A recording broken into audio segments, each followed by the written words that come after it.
So today we'll be speaking with Heather Vinson, who is a resident of Dewey, about her experience with wildfires here in Yavapai County. Hi, Heather. Thank you for joining us. Hi, thanks for having me. So just out of curiosity, when you weren't aware of the status of the fire before, was that because you weren't registered with the emergency notification system, or? I was not registered with the notification system because I didn't know it existed, because in Phoenix, it wasn't something that, I had even really, I had really ever used or even understood. I also, back then, social media was different. It wasn't as invasive in our lives as it is now, but it wasn't as easily accessible either. So a lot of the information we were getting, although secondhand, it was coming from as credible a source as I could get. So we were making plans based on that. But one of the things I will also say is that the officer, it was one officer, so I know that they were, at that time, my first reaction to that was, I can't believe they took the time to come and do this. There's got to be a better way. Like that's the first thing, is how can we put that tax on those first responders that way? It was, for me to see him doing that, I thought that was a precarious situation to put him in, especially with people being either combative or resistant to the evacuation. So that was interesting. What are other things that you've learned? Have you created a go bag or anything like that to help in the future? Oh yeah, I mean, checklists and things, but really what I didn't have that I of course have now, and I created that day as we were going, pictures of our belongings or pictures of the home, vehicles and property, things like that.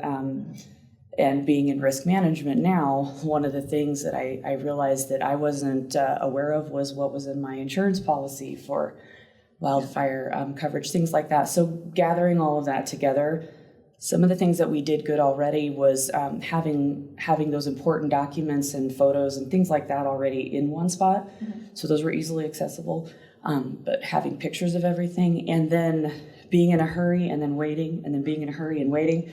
And I had I had my kids, but I also had a lot of animals that were going to be a problem. And then I actually had my nieces with me as well that weekend. So we had a lot of people who were even more unfamiliar with the area than I was. So that made for an interesting trip. You made a mention about community ties and how you didn't really have those strong ties when you were up here during that time.